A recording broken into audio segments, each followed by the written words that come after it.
Bom dia, Pai do Senhor. Quem vos fala aqui é a missionária Nadir Albano. Hoje é dia 5 de agosto de 2024, uma segunda-feira, né? Estamos aqui na presença do Senhor para agradecer por mais essa oportunidade, por mais este dia, né? E bem dizer e louvar o seu santo nome. Você sabe que esse programa ele chama João 3:30, que ele cresça que eu diminua, porque é somente sobre a palavra do Senhor. A gente está numa maratona em Mateus, né? Antes de entrarmos na palavra, que hoje é Mateus 12, vamos estar orando. Logo em seguida, entraremos para a palavra. Meu Deus e meu Pai, em nome de Jesus, nessa noite na tua presença santa, pedindo perdão pelas minhas falhas, pelos meus pecados que são em número. Eu apresento o lar, a família, o ministério, o chamado, tudo que você tem confiado na minha pessoa. Apresento também, meu Deus, a vida desse irmão, dessa irmã que vai estar do outro lado, Pai, ouvindo a ministração dessa palavra. Que o Senhor possa, Pai, estar entrando com providência, com socorro, trabalhando na mente, no coração, curando e libertando. Porque, Senhor, o socorro vem de ti, o socorro pertence a ti, que fez os céus e a terra. Então eu te agradeço, eu te glorifico e sempre te exalto, Pai, porque o Senhor tem cuidado de nós. Obrigada. Amém. Então, a palavra do Senhor vai dizer aqui em Mateus 12 assim: o Senhor do sábado. Naquela ocasião, Jesus passou pelas lavouras de cereal no sábado. Seus discípulos estavam com fome e começaram a colher espigas para comê-las. Os fariseus, vendo aquilo, lhe disseram: Olha, os teus discípulos estão fazendo o que não é permitido no sábado. Ele respondeu: Vocês não leram o que fez Davi quando ele e seus companheiros estavam com fome? Eles entrou na casa de Deus e, junto com seus companheiros, comeu os pães da presença, o que não lhe era permitido fazer, mas apenas ao sacerdote? Ou vocês não leram na lei que no sábado sacerdotes no templo profanam esse dia e contudo ficam sem culpa? Eu lhe digo que aqui está o que é maior do que o templo. Se vocês soubessem o que significa esta palavra, desejo misericórdia e não sacrifício, não teriam condenado inocentes, pois o Filho do Homem é o Senhor do sábado. Saindo daquele lugar, dirigiu-se à sinagoga deles e estava ali um homem com uma das mãos atrofiada, procurando um motivo para acusar Jesus. Eles lhe perguntaram: é permitido curar no sábado? Ele respondeu: qual de vocês, se tiver uma ovelha e ela cair no buraco no sábado, não irá pegá-la e tirá-la de lá? Quanto mais vale um homem do que uma ovelha? Portanto, é permitido fazer o bem no sábado. Então ele disse ao homem: estenda a mão, e ele estendeu, e ela foi restituída e ficou boa como a outra. Então os fariseus saíram e começaram a conspirar sobre como poderiam matar Jesus. Meu Deus, meu Pai, em nome de Jesus, essa palavra que o Senhor colocou no meu coração neste dia. Deus, que eu não fale aquilo que eu quero, mas aquilo que você tem para falar aos nossos corações. Que eu diminua e que o Senhor cresça. Em nome do Pai, do Filho e do Espírito Santo. Deus, amém? Amém? Então, essa palavra, né, é uma palavra a qual Jesus, ele mostra a sua grandeza, né, dizendo que ele é maior, né, do que o sábado que os judeus guardavam, né, na antiga aliança, né, no Velho Testamento. Então, diz assim, naqueles dias Jesus passou pelas lavouras, no sábado, em pleno sábado, né, lavoura, você sabe que era trigo, centelho, né, e os pobres comiam centelho, né, trigo não, né, para colher espingas. Então, até isso tinha diferença. E aí, os seus discípulos estavam com fome e começaram a colher espiga para comê-la. Os fariseus, vendo aquilo, lhe disseram: Olha, os teus discípulos estão fazendo o que não é permitido no sábado. Então, os fariseus sempre estavam lá para perseguir Jesus, né? Para dizer que não podia, o que podia, o que não podia. Mas Jesus era o dono do sábado, Jesus que fez a lei. Então, tudo, né? Jesus sendo Deus Pai, Deus Filho, Deus Espírito, tudo uma pessoa, né? Na única trindade. Então, assim, eles querendo dar ordem pro dono de tudo, pro dono do mundo. É meio estranho, né? Mas é assim que os fariseus se comportavam. E não é diferente nos dias de hoje nas igrejas. Tem quantos fariseus dentro das igrejas? Muitos fariseus, né? Dentro das igrejas tem muitos fariseus, né? Dentro das igrejas tem muitos fariseus, né? Muitos fariseus. Tem marcar aqui. Querendo falar para você o que você pode e o que você não pode. Querendo mandar nas coisas do Senhor, né? Vamos lá. Então, eles queriam sempre estar dizendo que Jesus poderia fazer e o que não poderia fazer, né? Porque eles eram fariseus, né? Eles eram fariseus, né? Eles seguiam a lei, eles pregavam o que não faziam, na realidade, né? Então, assim, e aí vamos lá continuar aqui no 3. E ele respondeu: vocês não leram o que Davi fez quando ele e seus companheiros estavam com fome, né? ele entrou na casa de Deus e junto com seus companheiros comeu o pão da presença que não lhe era permitido fazer, mas apenas ao sacerdote, né? Então, Jesus conta o que Davi fez, né? Que Davi entrou e comeu os pães da presença, né? O que não lhe era permitido, né? Mas Davi fez porque ele estava com fome, né? E a gente vamos continuar aqui no 5 para a gente entender um pouquinho. Ou vocês não leram no 5. Não leram a lei que no sábado o sacerdote no templo profana esse dia e contudo ficam sem culpa, né? Então, Jesus ele mostra, né, que quando Davi entra ali, ele come o pão da presença, que eram os 12 pães fresquinhos que era colocado. Ele deveria ser depositado e toda semana eles eram trocados. E era comido somente pelo sacerdote. Davi vai e come porque eles estavam com fome, né? E Deus não matou por causa disso. E aí ele vem e diz assim, né? E assim, só que eles profanam o sábado porque eles fazem serviço que não era para fazer, né? E ali tá lá criticando Jesus. E aí Jesus vem aqui no 7 e diz assim, se vocês, no 6, eu lhe digo que aqui está o que é maior que o templo. Quem é maior que o templo? Jesus, por quê? Porque Jesus é o dono do templo. Né? A gente vê que eles usam isso mais para frente, até para crucificarem Jesus, né? E aí diz assim no 7, se vocês soubessem o que significa essas palavras, desejo, misericórdia e não sacrifício, Jesus, ele quer misericórdia e não sacrifício. E muitas pessoas não entendem isso, né?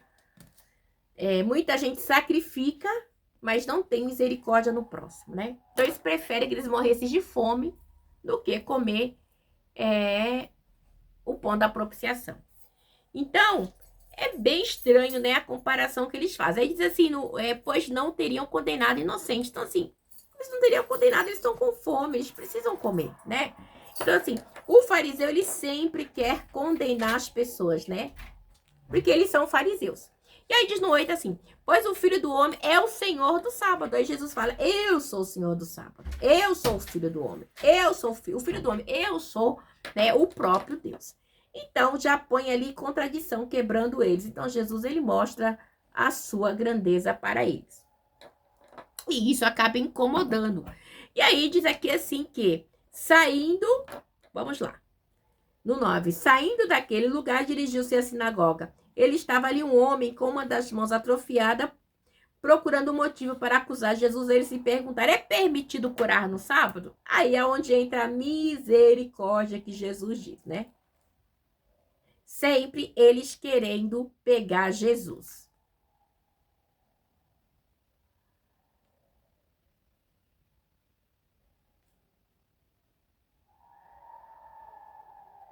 Aí que eu fico escrevendo em igreja quando Deus vai mostrando.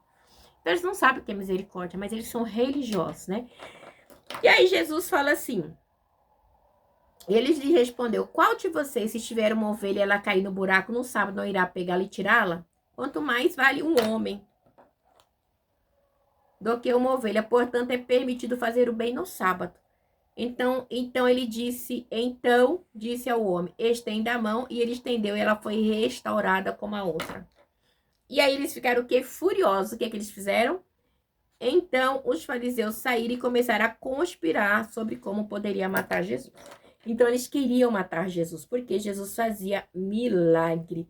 Jesus fazia o que eles não faziam. E a inveja, né? A inveja é algo terrível.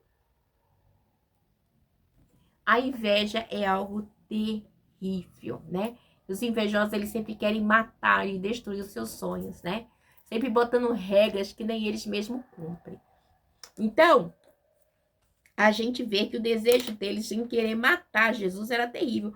Porque no sábado, né, os rabinos proibiam a cura no sábado, a não ser que houvesse motivo para que a vítima morreria, né? Antes do dia, obviamente, com aquela mão atrofiada, o homem não iria morrer, né? Ele só tinha uma ressalva se alguém fosse morrer, né? Então, você vê como que é, né? A hipocrisia, né? Hipocrisia deles era demais, tá bom? A hipocrisia. Hipocrisia. Vamos lá, continuar. Vamos para a parte 6. O servo escolhido de Deus. Sabendo disso, Jesus retirou-se daquele lugar. Muitos o seguiam. Jesus, sabendo, claro, que eles estavam intentando matá-lo, diz assim. Sabendo disso, Jesus retirou-se daquele lugar, muitos o seguiam. Ele curou todos os doentes que haviam entre eles, advertindo-os que não dissessem quem ele era. Isso aconteceu para se cumprir o que fora dito por meio do profeta Isaías. Eis que o meu servo, a quem escolhi, o meu amado, em que tenho prazer, porém sobre ele o meu espírito, ele anunciará a justiça às nações. Jesus não discutirá, nem gritará, ninguém ouvirá sua voz na rua, né? Eita Deus! Não quebrará o caniço rachado, não apagará o pavio fumegante, até que leve a vitória à justiça. Em seu nome as nações porão a sua esperança, né? Jesus, a salvação. Então a gente vê aqui, né, que Jesus, ele é o servo obediente, né? E a gente vê também que quando aquele rapaz, ele estende as mãos ali, né, e Jesus, por ele ter estendido a mão, aquela mão atrofiada, né, ele demonstra o seu poder, né, que ele tinha fé, né, e o poder de Jesus para curar. Então aqui eles ficaram com raiva, inveja, né, poder. A quem pertence todo o poder? A Jesus, né? Então, mas aí Jesus, ele começa a curar, como a gente entrou aqui, o servo escolhido de Deus no 15. E aí Jesus pede para que eles não contem para ninguém o que está acontecendo, porque Jesus sabia da inveja, da perseguição e do desejo deles de matá-lo. Queriam matar Jesus, né? Mas aí, a gente vê que Jesus, ele vem cumprir a passagem que está no Velho Testamento. Por quê? Porque ele é o próprio Jesus, ele, né, ele provém ali de Isaías, né? E esse pedacinho aqui é um resumo do ministério de Jesus, né? Então, Jesus é um ministério sem alarde, né? Que trará justiça e esperança à nação, né? O ministério de Jesus, né? Jesus, ele é o servo, né?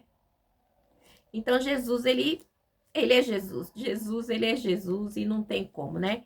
Jesus, o ministério de Jesus é um ministério sem alarde, né? Que trará justiça e esperança à nação, né?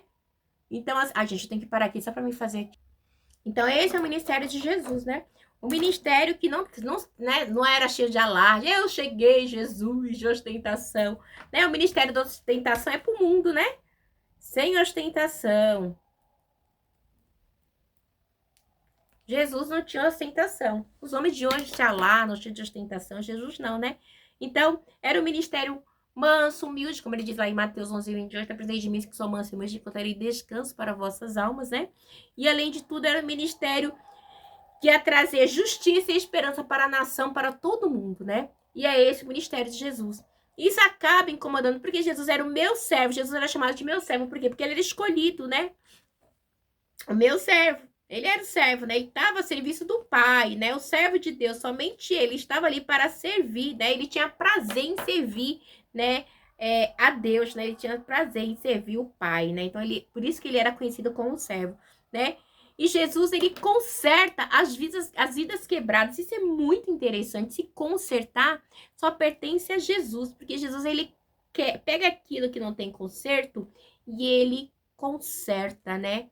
Jesus, ele é maravilhoso, né? Aquilo que não tem conserto para os homens, ele vem e conserta. Jesus conserta vidas. Isso é tremendo, isso é forte, igreja, né? É forte. Pegar Jesus, ele conserta a vida. Ele me tirou do lixo, do monturo e me pôs aqui para sentar com os príncipes dessa terra. Que é os príncipes dessa terra, igreja, é os governadores. Não. É aqueles que servem a Deus, ao qual foi revelado o mistério do evangelho. Estes são os príncipes dessa terra, né? Os príncipes da terra que o Senhor nos tirou para sentar. Vamos lá, acusação contra Jesus, né? Então, eles vão acusar Jesus, vamos lá. Depois disso, levaram-lhe um endemoniado que era cego e mudo, e Jesus o curou de modo que ele pôde falar. Diz aqui que todo o povo ficou atônico e disse, não será este o filho de Davi? Mas quando os fariseus ouviram isso, disseram, é somente por Beelzebul, o príncipe dos demônios, que ele expulsa demônio. Jesus, conhecendo seus pensamentos, todo o reino dividido contra si mesmo será arruinado, e toda a cidade ou casa dividida contra si mesmo não subsistirá. Aí Jesus diz assim, se Satanás expulsa Satanás, está dividido contra si mesmo. Como então subsistirá seu reino? Aí Jesus diz mais: se eu expulso o demônio por Beelzebu, por quem os expulsa os filhos? Os filhos de vocês, por isso eles mesmos serão juízes sobre você. Aí ele diz mais assim: mas é pelo Espírito de Deus que eu expulso o demônio. Então chegou a vocês o reino de Deus. Ou como alguém pode entrar na casa do homem forte e levar dali seus bens sem antes amarrá-lo, só então poderá roubar a casa dele. Olha só que forte.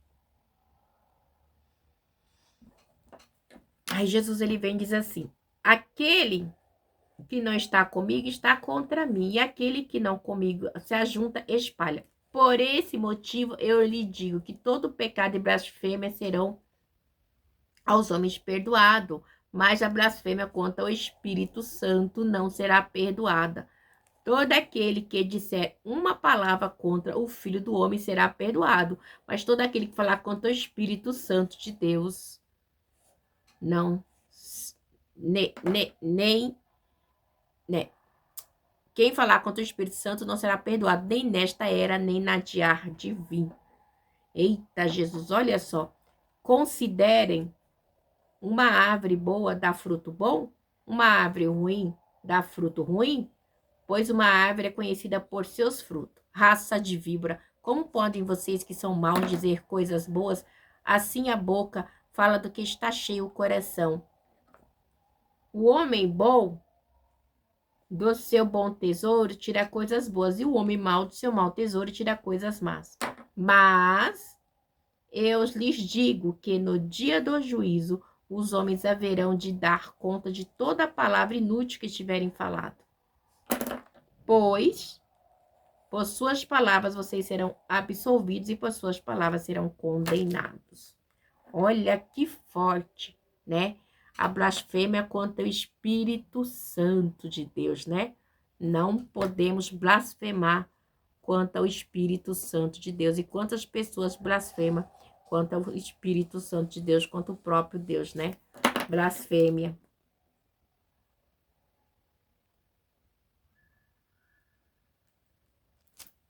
Blasfêmia. Quantas pessoas blasfemam contra o Espírito Santo de Deus? Então, isso aqui é muito sério. Eles falaram que Jesus expulsava, né, Satanás por demônio pelo Beelzebu.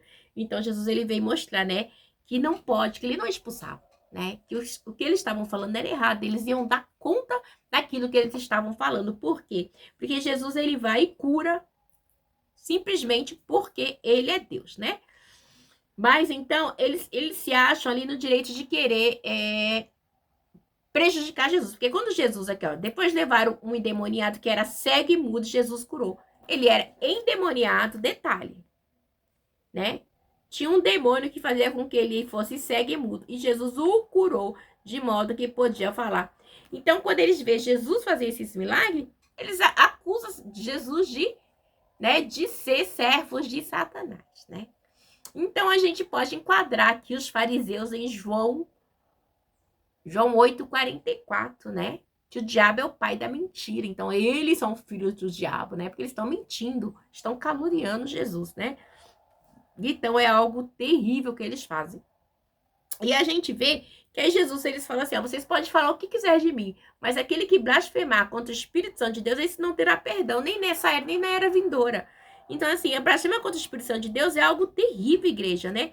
Vamos supor, né, que o pecado imperdoável, né, assim, era atribuir a Satanás os milagres de Cristo? Como assim?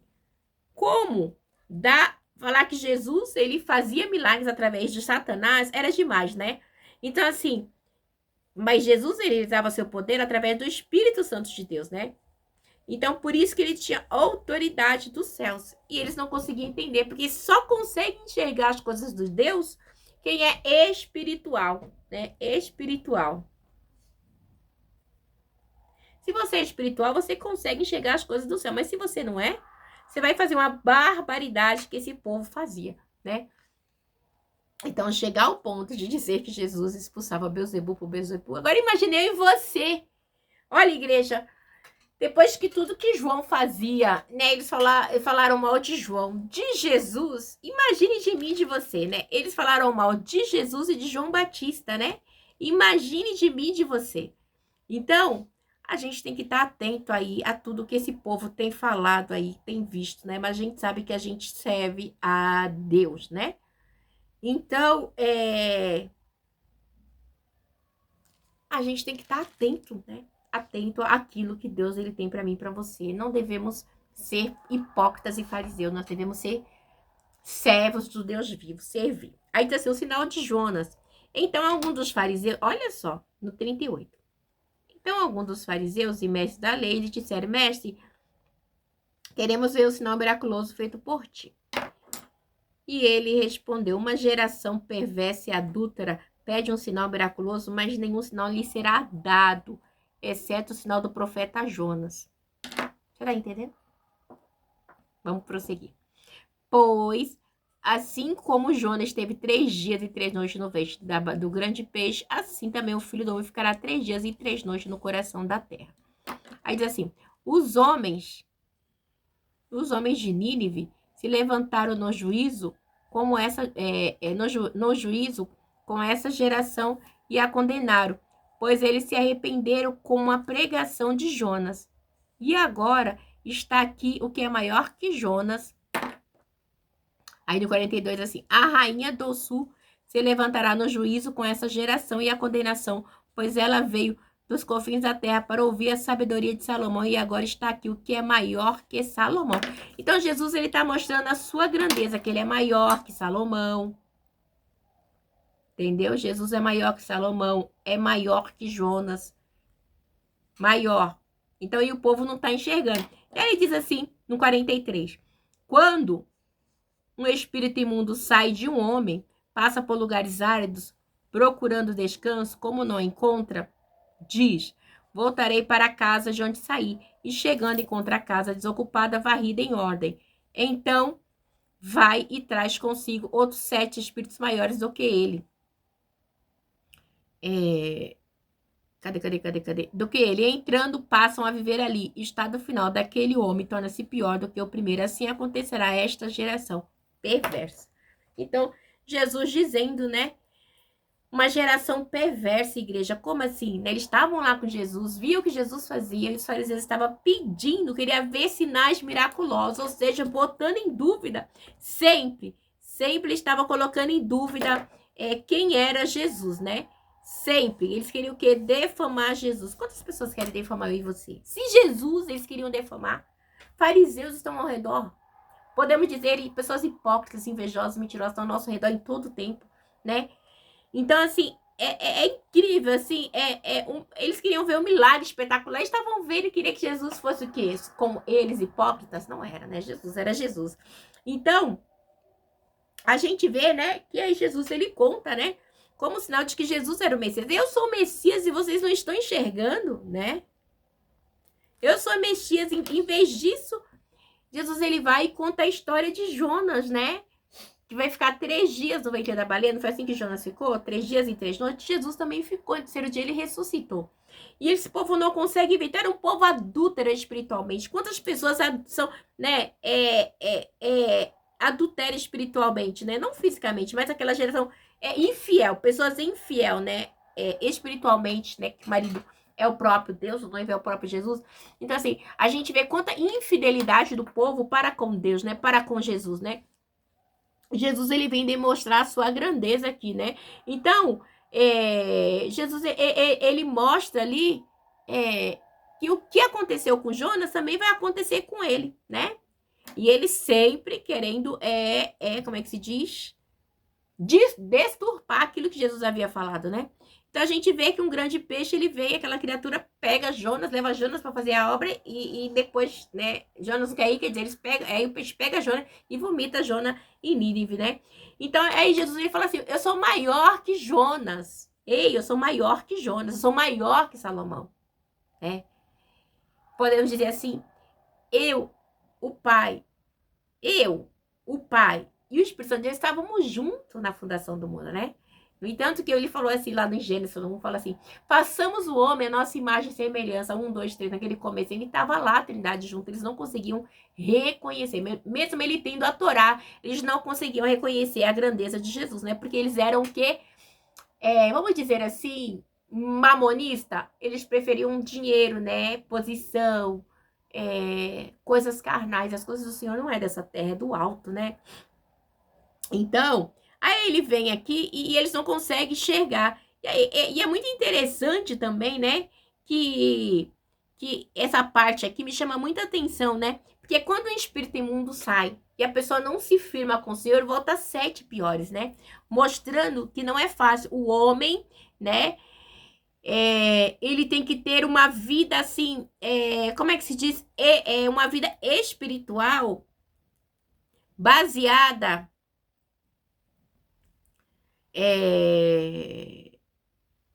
no Senhor, né?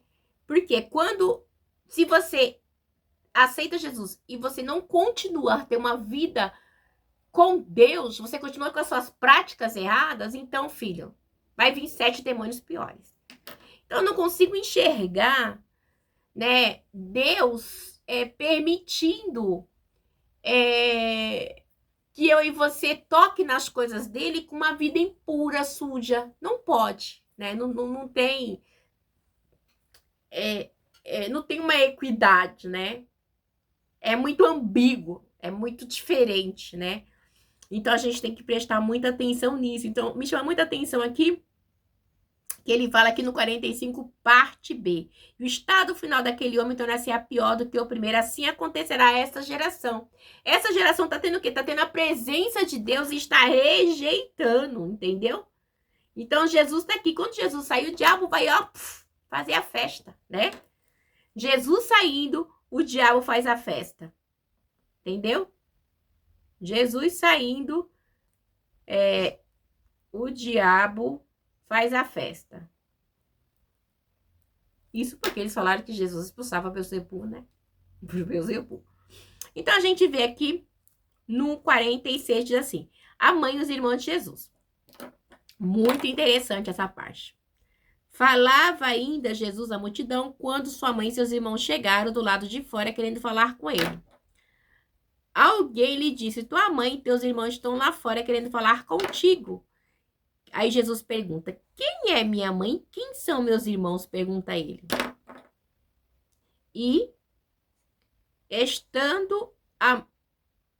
estendendo a mão aos discípulos, disse, aqui estão a minha mãe e meus irmãos. Pois, quem faz a vontade do meu Pai que está no céu, este é meu irmão e minha irmã. Jesus demonstrando que ele não é dessa terra, né? Que ele está aqui de passagem, né? Então, ele mostra, né? Quem faz a vontade de Deus, né? Você faz a vontade de Deus, né? Você faz a vontade do Pai? Você obedece o Filho?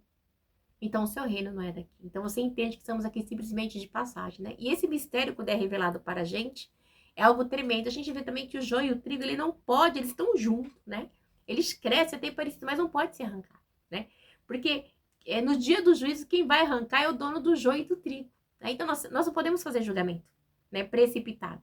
Muitas vezes, igreja, a gente tem que parar de ser hipócrita. Isso me irrita. Ah, irmão, a gente comenta assim. Eu comento com meu esposo, eu comento com a minha mãe, eu comento com os meus filhos, a gente comenta com as irmãs mais chegadas, entendeu? Mas a gente não tem o direito de sair falando para os outros, fofocando, defamando. Jesus, ele fala aqui para os seus discípulos, assim, ó, quem é a minha mãe e quem são meus irmãos, né? Ele não tá defamando, ele tá falando assim, são vocês, né, que estão aqui comigo, porque o meu reino não é daqui, é do céu. Se a minha mãe, se ela estivesse aqui, né, ela é minha mãe terrena, é alguém ao qual o meu pai usou para me conceber, porque tinha que nascer, né, porque tinha que ter sangue. Então, tem todo um contexto, né?